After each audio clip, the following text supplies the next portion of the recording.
விழி படைத்த கண்ணும் உறுதி கொண்ட நெஞ்சும் வழி கடந்து வரும் நிதர்சனத்தின் தளம் அதிர்வு. இது கொதிநிலைகளின் களவளம். வணக்கம். இது ஐபிசி தமிழின் இன்றைய அதிர்வு. இன்றைய நாளும் பேசப்பட வேண்டிய ஒரு சில முக்கியமான விடயங்கள் தொடர்பாக பேசிக் கொள்ளப் போகிறோம். குறிப்பாக உலக நாடுகள் பல்வேறு வகையிலும் அச்சப்படுகின்ற ஒரு விடயமாக மாறியிருக்கக்கூடிய விடயம் இந்த ஈரானுக்கும் அமெரிக்காவுக்கும் இடையிலான யுத்த முறுகல் நிலைமை. வளைகுடா ஒரு பதற்றமான சூழ்நிலையை எதிர்கொள்கிறது.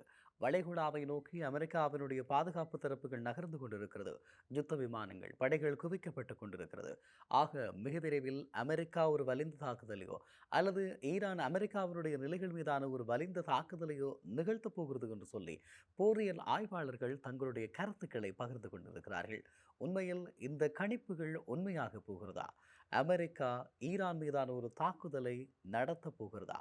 இந்த கேள்விகள் பல்வேறு விதமான அச்ச சூழ்நிலைகளை ஏற்படுத்தி இருக்கிறது. இதற்கிடையே அணுகுண்டுகளை பிரயோகிக்கக்கூடிய வாய்ப்புகளும் இருப்பதாகவும் ஒரு சிலர் சொல்லிக் கொள்கிறார்கள். உண்மையில் இந்த உலகம் இன்னும் ஒரு தடவை அணுகுண்டுகள் பிரயோகிக்கப்படுமாக இருந்தால் அதனால் ஏற்பட போகின்ற விளைவுகளை யார் ஏற்றுக்கொள்வது என்ற ஒரு கேள்வி இருக்கிறது.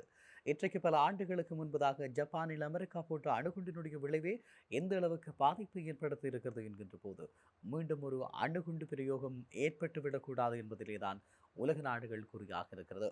இந்த நிலையில் இந்த விவகாரங்கள் ஒரு உற்று நோக்கலை ஏற்படுத்தியிருக்கக்கூடிய நிலையில் இப்போதைய சூழ்நிலையில் தெஹ்ரானினுடைய நிலைமை எப்படி இருக்கிறது என்று பார்க்கிற போது தெஹ்ரானினுடைய பாதுகாப்பு நிலைகள் அதிகரிக்கப்பட்டிருப்பதாக சொல்லப்படுகிறது. ஒரு பாதுகாப்பு பதற்ற நிலை காணப்படுவதாகவும் சொல்லப்படுகிறது.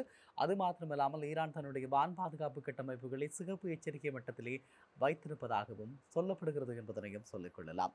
அதே போல தெஹ்ரான் மீது எப்போது வேண்டுமானாலும் தாக்குதல் நிகழ்த்தப்படலாம் என்ற ஒரு அச்ச சூழ்நிலை காணப்படக்கூடிய நிலையில் ஈரானினுடைய சுப்ரீம் தலைவராக இருக்கக்கூடிய அயத்துல்லா அலி ஹமேனி ஒரு நிலக்கீழ் சுரங்கத்தின் கீழ் பாதுகாப்பாக வைக்கப்பட்டிருப்பதாக உத்தியோகபூர்வமான தகவல்கள் கிடைக்கிறது.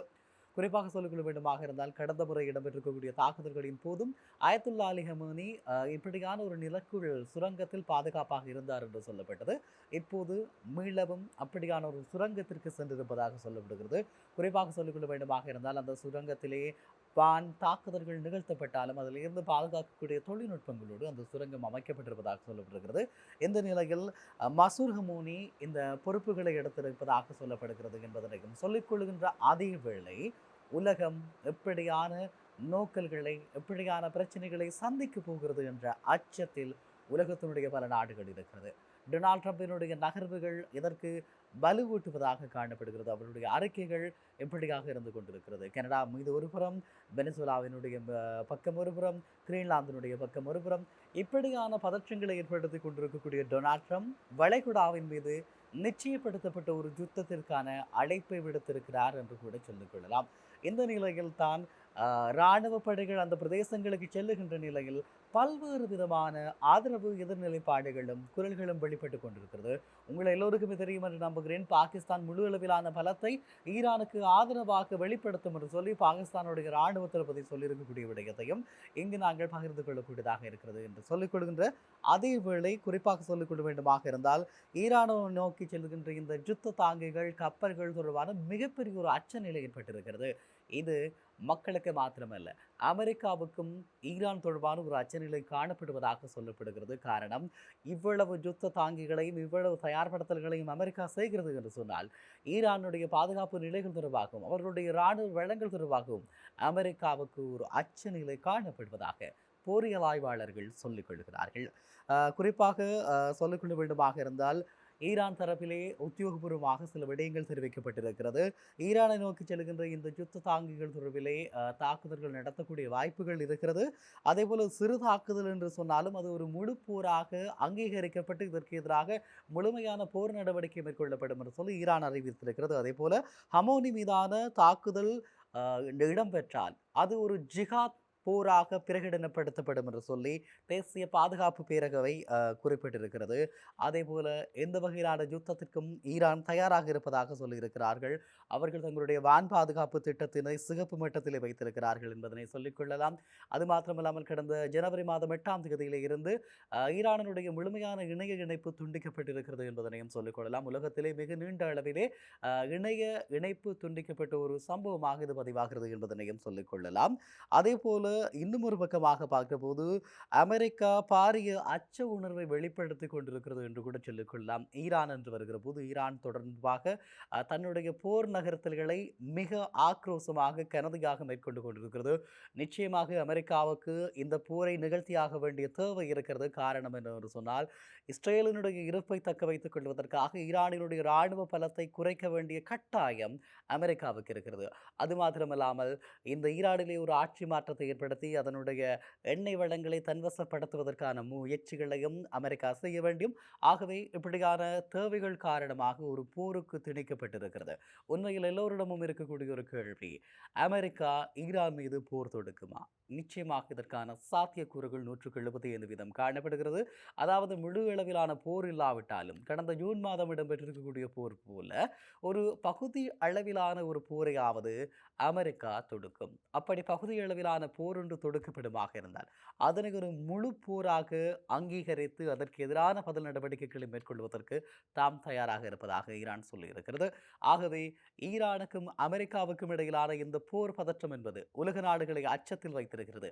சில வேளைகளில் குறிப்பாக டொனால்ட் ட்ரம்பினுடைய அறிக்கைகள் சிலவற்றிலே தன் மீதான உயிர் ஆபத்து, தனக்கான உயிர் அச்சுறுத்தல் ஏற்படும் விதத்தில் இருந்தால் ஈரான் என்று ஒரு நாடே இருக்காது என்று அவர் குறிப்பிட்ட வார்த்தைகள் எங்கு முக்கியம் பெறுகிறது என்பதனை சொல்லிக் கொள்ளலாம். ஆகவே நாங்கள் ஒவ்வொருவரும் பொறுத்திருந்து பார்க்க வேண்டிய ஒரு காலத்தினுடைய கட்டாயம் இருக்கிறது. ஆக உலக நாடுகள் அச்சத்திற்கு அச்சமூட்டுகின்ற வகையில் இந்த நிகழ்வுகள் இடம்பெற்றுக் கொண்டிருக்கிறது. உலகத்தினுடைய பல பாகங்களில் இருக்கக்கூடிய அமெரிக்காவினுடைய இராணுவ தளங்களில் இருக்கக்கூடிய இராணுவ ஆயுதங்கள் எல்லாம் ஈரானை நோக்கி, ஈரானுடைய கடல் பரப்பையும் நோக்கி நகர்த்தப்பட்டு கொண்டிருக்கிறது என்பது இங்கு குறிப்பிட வேண்டிய ஒரு விடயமாக காணப்படுகிறது. குறிப்பாக சொல்லிக்கொள்ள வேண்டுமாக இருந்தால் அமெரிக்கா தன்னுடைய இராணுவ நகர்த்தல்கள் தொடர்பாக பிறர் அறியக்கூடாது என்ற நிலைப்பாட்டிலும் இருப்பதாக சொல்லப்படுகிறது. குறிப்பாக சொல்லிக்கொள்ள வேண்டுமாக இருந்தால் USS ஆப்ரகாம் லிங்கன் என்று சொல்லுகின்ற கப்பல் கடந்த 20ஆம் தேதியிலே இருந்து உலகத்தினுடைய தொடர்புகளில் இருந்து துண்டிக்கப்பட்டிருக்கிறது. அது எப்போது ஈரானுடைய எல்லைகளுக்கு செல்லும், எப்போது ஈரானை அண்டிய கடற்பகுதிகளுக்கு செல்லும் என்பது யாருக்குமே தெரியாது. குறிப்பாக BTS என்று சொல்லுகின்ற கடல் போக்குவரத்து தொடர்பாக கண்காணிக்கின்ற அந்த அமைப்பினுடைய கண்காணிப்பில் இருந்து அமெரிக்காவினுடைய USS ஆப்ரகாம் லிங்கன் மறைந்திருப்பதாக சொல்லப்படுகிறது. ஈரானின் பார்வைக்கும் அது மறைந்திருக்கிறது. ஒரு மர்மமான நகர்வுகளாக இடம்பெற்றுக் கொண்டிருக்கிறது.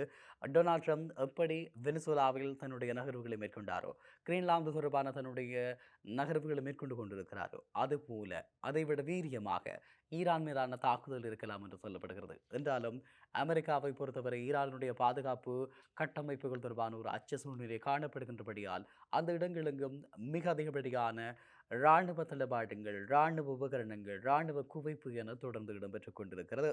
ஆக அமெரிக்காவை பொறுத்தவரை இந்த உலகத்தினுடைய ஒவ்வொரு நாடுகளின் மீதும் அது செல்வாக்கு செலுத்துகின்ற காரணங்கள் உங்களுக்கு தெரியும். அந்த நாடுகளினுடைய வளங்களை எப்படி தான் பெற்றுக்கொள்ளலாம் என்பது தெரியும். எப்படி இருக்கக்கூடிய நிலையில் ஈரானிலும் தன்னுடைய நகர்வுகளை மேற்கொள்ளப் போகிறது. இது எந்த அளவுக்கு பாதிப்புகளை ஏற்படுத்தப் போகிறது, இது எந்த அளவுக்கு உலக ஒழுங்கிலே மாற்றங்களை ஏற்படுத்தப் போகிறது என்ற கேள்விகள் இருந்து கொண்டிருக்கிறது. உண்மையில் உலக நாடுகளும் ஐக்கிய நாடுகள் சபையும் இதை எதிர்பார்த்திருக்கிறார்கள்.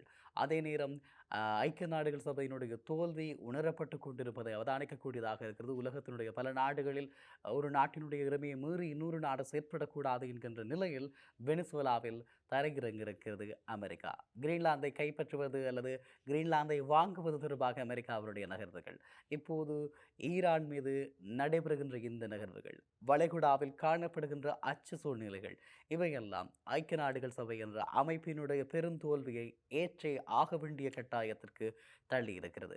ஆகவே போரியல் ஆய்வாளர்களுடைய கணிப்புகளின்படி மிக விரைவிலே இந்த ஈரானுக்கும் அமெரிக்காவுக்கும் இடையிலான தாக்குதல்கள் இடம்பெற வாய்ப்பு இருக்கிறது. அதற்கு முன்பு ஜூன் மாதம் 24ஆம் தேதி உங்களுக்கு ஞாபகம் இருக்கு என்று நம்புகிறேன், ஒரு நள்ளிரவிலே ஈரானுடைய அணு நிலைகளின் மீது தாக்குதல்கள் நிகழ்த்தப்பட்டது. இது தொடர்பான விரிவான தகவல்கள் பலராலும் சொல்லப்பட்டாலும் இந்த நிலையில் அவற்றினுடைய அணுநிலை திறன் ஏற்பட்டுவிடக்கூடாது என்பதிலும், அதே நேரம் ஸ்டேலினுடைய இருப்பை தக்க வைத்துக் கொள்வதற்காகவும் அமெரிக்காவுக்கு ஈரான் மீதான தாக்குதல் என்பது மிக முக்கியமானதாக காணப்படுகிறது.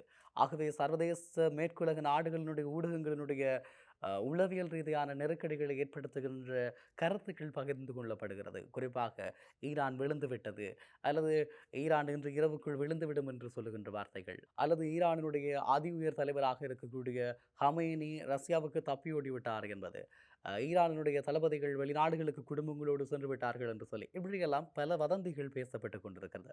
இன்னும் ஒருபுறமாக சிஏஏ மற்றும் மொசாட்டினுடைய நகர்வுகள் இருக்கிறது. இவையெல்லாம் கடந்து வளைகுடாவில் இருக்கக்கூடிய அமெரிக்க நாடுகள், அமெரிக்காவினுடைய ஆதரவு நாடுகள் இருக்கிறது. அவற்றினுடைய உளவு பிரிவுகளுடைய செயற்பாடுகள், இப்படி பல விடயங்கள் இருக்கிறது. என்றாலும் இது ஒரு ஜிகாத் போராக மாறப்போகிறதா, அல்லது இது ஒரு உலகப் போராக மாறப்போகிறதா, இப்படியான நிறைய கேள்விகள் இருக்கிறது. எது எப்படியாக இருந்தாலும் இந்த போர் நடவடிக்கைகளிலும் சீனா பங்கேற்காது அல்லது தலையிடாது என்பது மாத்திரம் குறித்து வைக்க வேண்டிய விடயமாக இருக்கிறது. எப்படியாக இருந்தாலும் இந்த மாற்றங்கள் உலக ஒழுங்கிலே ஏற்றுக்கொள்ளப்படக்கூடியதாக இருக்கிறது. ஐக்கிய நாடுகள் சபைக்கு பதிலாக இன்னும் ஒரு கட்டமைப்பு தோற்றுவிக்கப்படுவதற்கான முயற்சிகளை டொனால்ட் ட்ரம்ப் மேற்கொண்டு கொண்டிருக்கிறார். இப்படியான நகர்வுகள் இருக்கக்கூடிய நிலையில் ஐநாவினுடைய தோல்வியும் அமெரிக்காவினுடைய இந்த விஸ்தரிப்பு வாதமும் உலக நாடுகள் பலவற்றினுடைய இருப்பை கேள்விக்குள்ளாக்கி கொண்டிருக்கிறது. உங்கள் எல்லோருக்குமே தெரியும் அமெரிக்கா எப்படியாக உலக நாடுகளோடு செயற்பட்டிருக்கிறது, உலக நாடுகளினுடைய இருப்புகளின் மீது எப்படியாக நகர்ந்திருக்கிறது என்பது. இந்த நாடுகள் போரிடுவது பிரச்சனை இல்லை, ஆனால் தப்பி தவறு ஏதாவது ஒரு நாடு அணுகுண்டை பிரயோகிக்குமாக இருந்தால் இந்த உலகத்தினுடைய சமநிலை எப்படி மாறப்போகிறது என்பதும் அங்கு வாழக்கூடிய மக்களுடைய இருப்பு என்ன ஆகப் போகிறது என்பதும் தான் இங்கு இருக்கக்கூடிய அச்சநிலையாக காணப்படுகிறது என்பதை சொல்லிக்கொள்ளலாம். நன்றி உறவுகளே. தொடர்ச்சியான போர் பதற்றம் தொடர்பான மேலதிகமான தரவுகளை உங்களோடு பகிர்ந்து கொள்ள நாங்கள் தயாராக இருக்கிறோம். தொடர்ந்து இணைந்திருங்கள் ஐபிசி தமிழோடு. நன்றி. மற்றொரு அறிவினூடாக உங்கள் அனைவரையும் சந்திக்கிறேன். வணக்கம்.